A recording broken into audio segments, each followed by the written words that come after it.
Fala, pessoas revolucionárias, bom dia, boa tarde, boa noite, tudo bem com vocês? Espero que sim. Vamos para mais um rolezinho de História do Brasil. Dessa vez nós estamos na aula 39 de História do Brasil. Eu prometo para você, eu te prometo, se eu não morrer antes, eu te prometo que vai acabar essa Primeira República hoje. Hoje o Vargas chega no rolê, tá?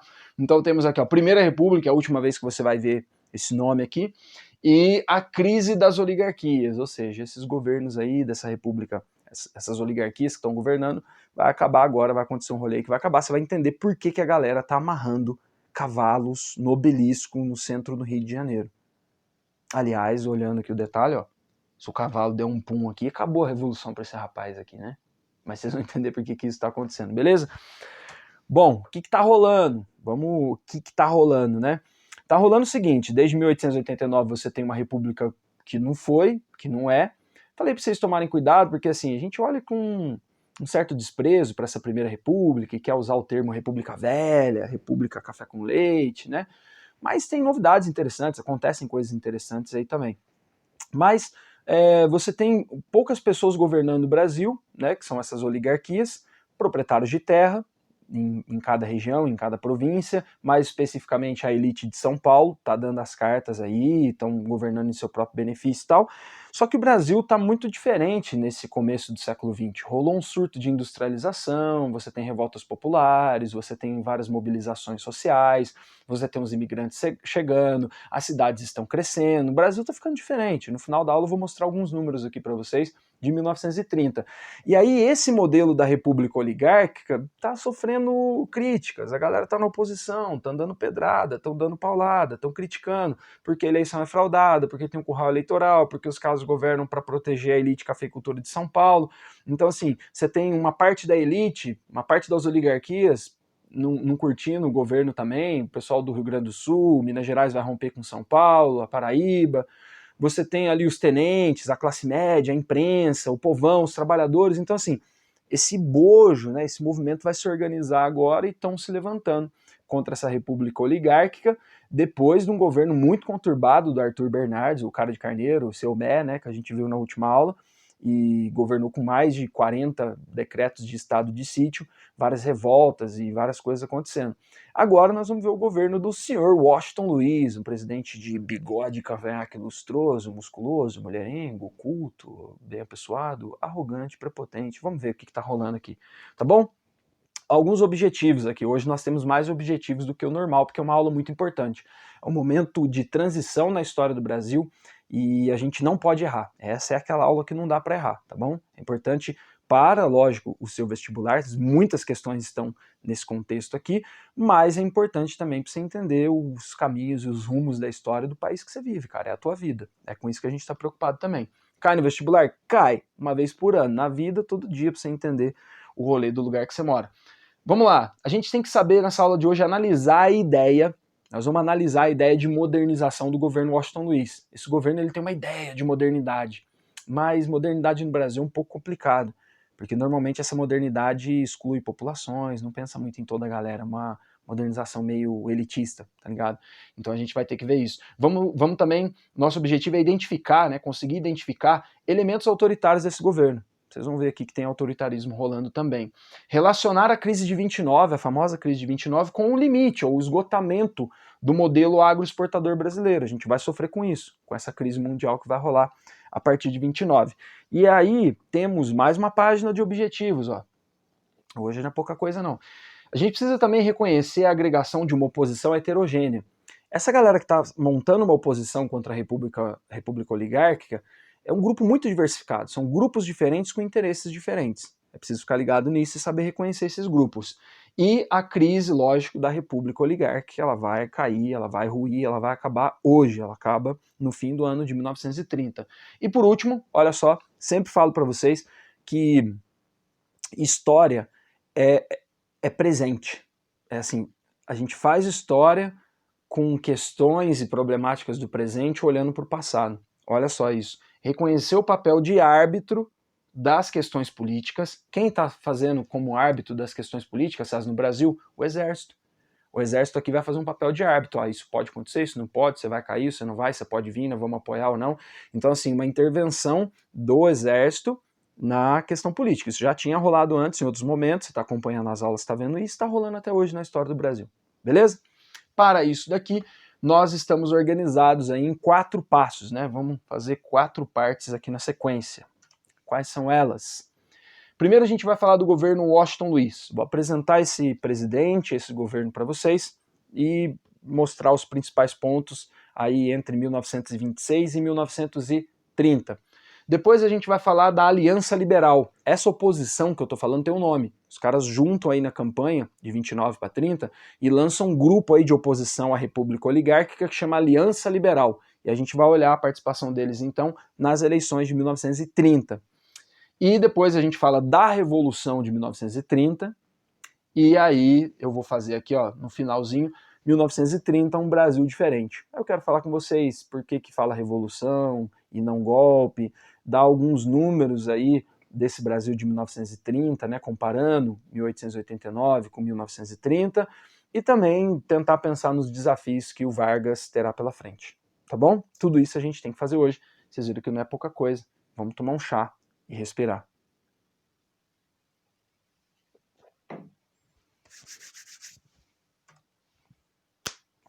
Pois bem, tava quente. Desceu rasgando, tchê. Por isso que chimarrão queima, né? Pessoas, vamos lá. Pô, cara, presidente bonito pra cacete. O senhor Washington Luiz, Cara, o Washington Luiz, figuraça, ó, ele a galera falava que ele era um paulista falsificado, porque ele nasceu em acho que Macaé, no Rio de Janeiro, no Rio de Janeiro, mas se eu não me engano Macaé, mas fez aquela carreira tradicional em São Paulo, foi estudar direito em São Paulo e tal, e acabou fazendo carreira política em São Paulo, tinha sido governador, presidente, falava na época, né, da província de São Paulo, então ele estava ali dentro dos moldes esperados para essa política café com leite. É engraçado que o Washington Luiz, a gente lembra dele meio que, ele virou tipo um Luiz XVI da nossa história, né? Tipo assim, a gente lembra dele porque no governo dele, no final do governo dele, vai acontecer um negócio importante, né? Assim, mas ele foi um presidente que governou durante 4 anos e tem feitos aí também. Foi um presidente bom, até assim, se você não foi dos piores não da Primeira República, né? Porém, ele tinha fama de ser teimoso, vocês vão perceber na aula de hoje, meio arrogante, o que era comum da elite política de São Paulo e às vezes um pouco até hoje, né? E acabou sendo representado aí, quase como se fosse um João Dória da vida, da época, tá? E você tem várias charges aí nos vestibulares, né, nas provas, do Malho, do Careta, ou da Plebe, o jornalzinho lá jornal dos trabalhadores, né, da galera satirizando esse jeitão meio impositivo dele, né. Agora, o Washington Luiz ele governa de 1926 a 1930. É importante a gente frisar aqui que ele é eleito, rapaziada, dentro daquele acordo café com leite. Aquele velho acordo no poder federal entre Minas e São Paulo. O Arthur Bernardes, vocês vão lembrar, ele era de Viçosa, Minas Gerais. Então ele estava dentro do combinado. Quando o Arthur Bernardes terminou o mandato dele, ele já indicou o Washington Luiz. Então houve um acordo entre as elites aí para que isso acontecesse. Tudo bem? Aí vem a ideia por exemplo, quando ele foi eleito, cara, teve um climão de festa no Rio de Janeiro. Porque, assim, não que a galera amasse o Washington Luiz, mas é aquele momento de renovação. Tá saindo o cara de carneiro lá, o Arthur Bernardes, né, da presidência, e tá chegando um presidente novo, então você tem um clima ali meio que de pacificação, e de fato, entre 1926 até o começo de 1927, ele até adotou algumas medidas aí, fechou algumas prisões que o Arthur Bernardes tinha feito, né? Soltou algumas pessoas, alguns presos políticos ali e tal, chegou com esse climão, sabe, de pacificação. Então foi um presidente muito aclamado, assim, na sua posse, e chegou com a promessa, né? Ó, além de pacificar o país, nós vamos modernizar o país. Ele dizia que iria modernizar o país. Agora, tinha um lema, né, que ele usava, que era governar é abrir estradas. Tanto é que ele vai abrir, ele vai inaugurar, ele vai fazer, na verdade, essa estrada que liga São Paulo e Rio de Janeiro, que é basicamente o que é hoje a rodovia Washington Luiz.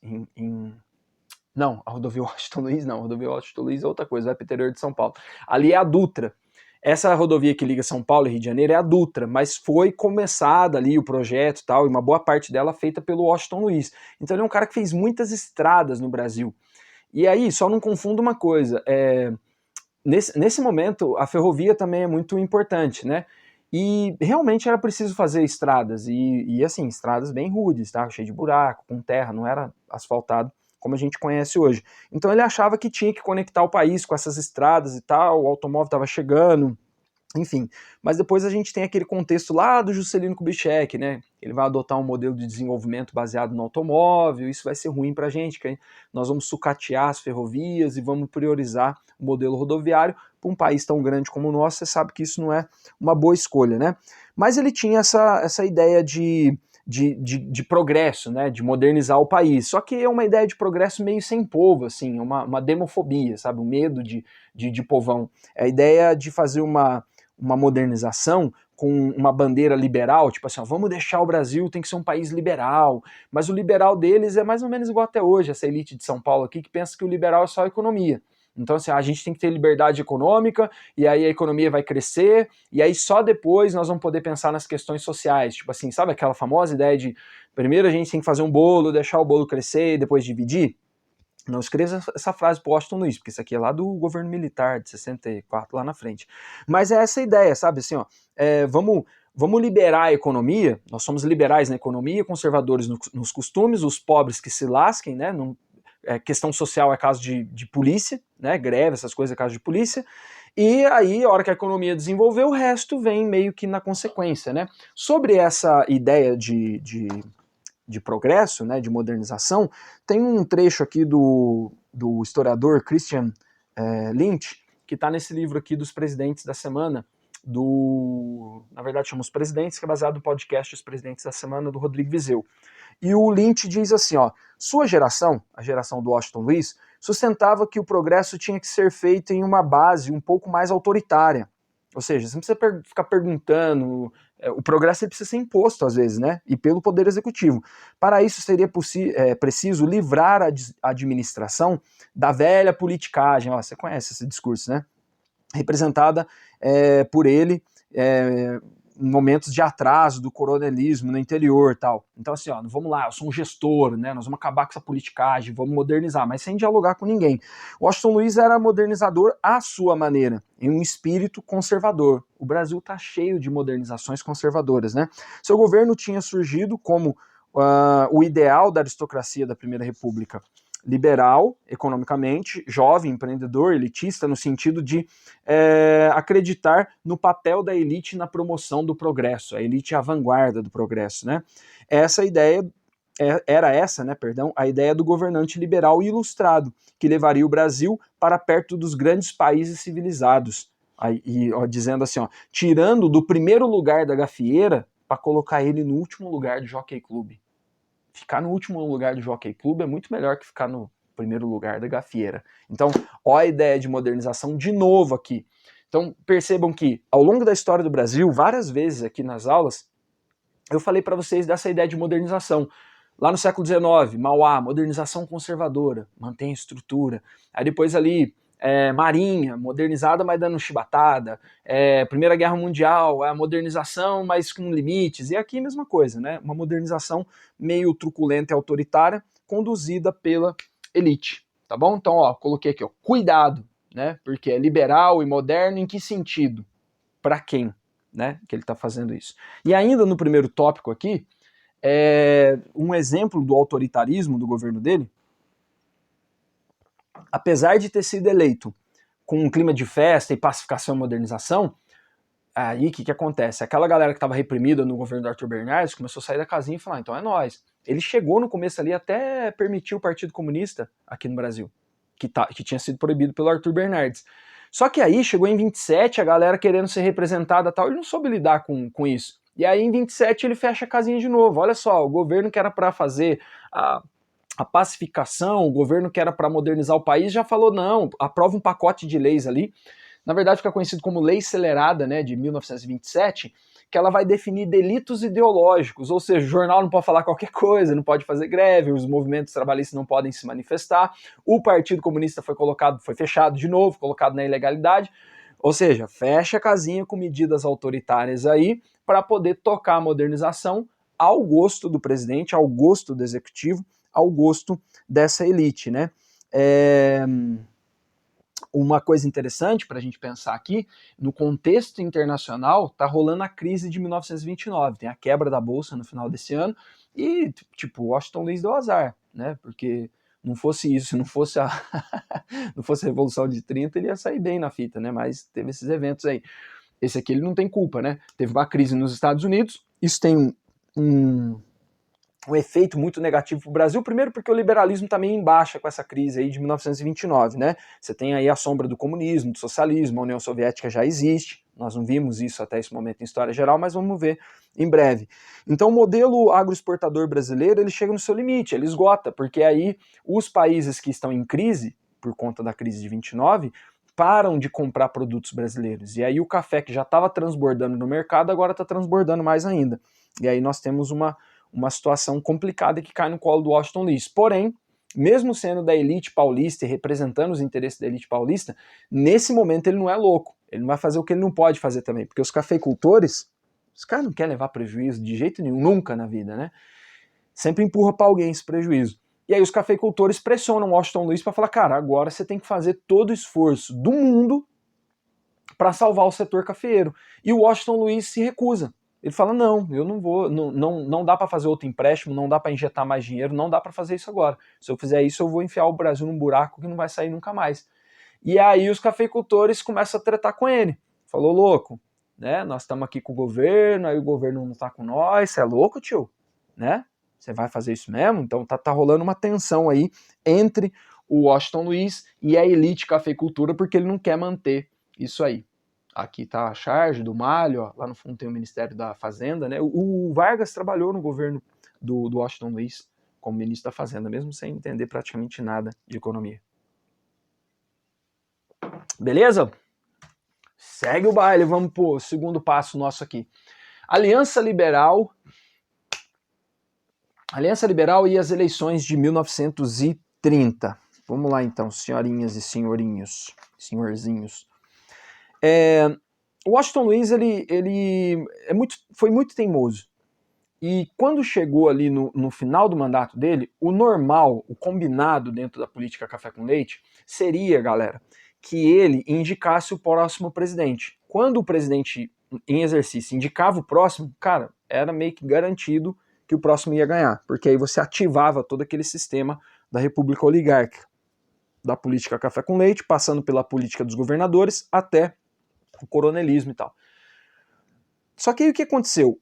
O Washington Luiz pôs na cabeça dele, isso foi teimosia pessoal mesmo, foi uma arrogância e uma teimosia dele, que ele queria fazer um sucessor em São Paulo, que ele acreditava que São Paulo estava melhor preparado para enfrentar a crise e que ele achava que São Paulo tinha um projeto mais adequado para o Brasil nesse momento. E ele indica, então, aliás, na cena que ele vai indicar é interessante, porque eles estão lá inaugurando uma estrada, e aí quem que era o cara que era para ser presidente? Era o presidente da província de Minas Gerais, Antônio Carlos. O Antônio Carlos vem, tem lá o Termas ali em Poços de Caldas, Termas Antônio Carlos Andrada. Aí ele vem para a inauguração e ele veio com o melhor terno para falar assim, cara, na inauguração o presidente Washington Luiz vai fazer o discurso e já vai, a eleição tá chegando, já vai anunciar que eu sou o substituto e eu já começo a minha campanha. Beleza, era isso que era para acontecer mesmo. Só que aí, cara, o Washington Luiz tá lá nesse discurso, nesse comício, e aí tá de um lado o Antônio Carlos e do outro ali o governador de São Paulo, o Júlio Prestes. Não confunda esse Júlio Prestes com o Luiz Carlos Prestes, tá? É Prestes, mas não é nem parente. O Júlio Prestes tá ali. E aí, a hora que o Washington Luiz fala, ó, vou apresentar para vocês o novo presidente do Brasil, não sei que tal, o Antônio Carlos já vai ajeitando o terninho, vai, né, dando aquela molhada na boca para começar a falar. Aí o Washington Luiz fala, ó, Júlio Prestes, o próximo presidente do Brasil, ou seja, nesse momento ele está rompendo com a política café com leite. Há uma quebra nessa política café com leite. Imagina se Minas Gerais não ficou pistola. Ah, vapo, ficou pistola por bosta. Bom, aí o que acontece? Vamos lá. Nessa eleição de 1930, então, vai ter um racha. Ó, o Washington Luiz indicou mais um candidato de São Paulo, Júlio Prestes, beleza. As oligarquias que estão no poder já querem continuar ali. Minas Gerais vai se juntar com aquela galera que está insatisfeita com a República Oligárquica. Então, eles vão formar um bloco ali que chama Aliança Liberal, é esse AL aqui, tá? Liderado pelo Getúlio Vargas, que vai ser o candidato à presidência, um político das antigas, lá do Sul, né? Andava muito bem nesse negócio da República Oligárquica, mas vem aqui como uma novidade. Vem o Getúlio Vargas para presidente, vem como vice dele um apoio do Nordeste, que é o João Pessoa, lá da Paraíba, a cidade tem o nome dele, vocês vão entender na aula hoje por quê, e aí vem esse apoio do João Pessoa, então tipo assim, juntou Paraíba, aqui na candidatura do Vargas, que é do Rio Grande do Sul, um lugar importante também no Brasil, e Minas Gerais agora, ó, ficou feia a coisa. Essas oligarquias dissidentes que brigaram com São Paulo estão lançando a sua própria chapa. Em torno do Getúlio Vargas aqui, presta atenção, por isso que o Vargas é tão forte, porque essa candidatura do Vargas, ela representa esse momento de esperança, de uma oposição. Cara, a gente pode vencer essa república oligárquica agora na urna. Tipo assim, igual aquela esperança lá atrás com o Rui Barbosa e tal, agora é o Vargas, cara. E aí a galera começa a celebrar essa aliança liberal, né? E aí vão juntando ali outras forças. Você tem os tenentes que ajudam, que entram nesse bojo aqui também para apoiar a candidatura do Vargas e do João Pessoa. Você tem a classe trabalhadora falando, pô, se o cara ganhar a eleição a gente vai conseguir ser ouvido e as coisas vão mudar. Você tem a classe média, uma parte da imprensa, uma boa parte da imprensa, os tenentes eu já falei, uma burguesia média aí nas cidades e tal, novos partidos políticos, o Partido Democrático de São Paulo, por exemplo. Então, assim, tudo isso que eu falei até agora, moçada, de oposição à República Oligárquica, colou aqui na chapa do Getúlio. E estão lançando uma campanha aqui, tipo assim, nós vamos mudar o Brasil, nós vamos reformar o Brasil, vai acabar agora essa República Oligárquica e vai ser no voto. Não vão precisar dar nenhum tiro. Mas vai, né? Bom, cara, campanha, imagina os caras, país agitado, país inflamado, todo mundo na rua, galera brigando por causa de política no boteco, brigando por causa de política no grupo da família. O grupo da família na época era feito com papel, assim, se mandava as cartinhas, os cadernos, transitava entre as pessoas, escrevia boa tarde e mandava. E aí a galera brigando, aquele país polarizado, esses políticos aí fazendo caravana, andando pelo país, aqui os cartazes, aqui ó, o Júlio Prestes, né, a força do Brasil, o Getúlio Vargas com o vice João Pessoa, a Aliança Liberal, a renovação, e os caras viajando o Brasil inteiro, e vai, promete aquele climão, assim. O ano de 1930 foi muito agitado, muito, muito, muito. Então tem lá a campanha e tem as eleições, então, em março de 1930. Nessas eleições o que acontece? O óbvio. Mesmo com toda a mobilização, os caras da oposição aqui, o Getúlio, a Aliança Liberal, tendo certeza que essa oposição heterogênea, que esses grupos diferentes se juntando ali, os cafeicultores e as antigas elites não iam aguentar o rojão. Resultado, mano, na hora que os caras vão contar os votos, é tudo fraudado, né? Mas aí vai contar, o Júlio Prestes tem 1,5 milhão de votos, a chapa dele. O Getúlio, 700 e poucos mil. O dobro, cara. Sou de humanas, eu posso falar que é o dobro. Aí o que rola? O Júlio Prestes venceu, cara. Pô, imagina, galera, que climão, velho. Tipo assim, não, mas como assim, cara? É lógico que, assim, logo na sequência também, lembra daquela comissão verificadora que via se o cara podia tomar posse ou não, os deputados? Até deputados da Paraíba, de Minas e tal, perderam ali a chance de tomar mesmo sendo eleito, foi fraude, não sei o quê, eleição totalmente fraudada, era o símbolo das eleições fraudadas. E aí a galera da oposição aqui, essa turma que perdeu, falou, não, mano, mas isso aí tá errado.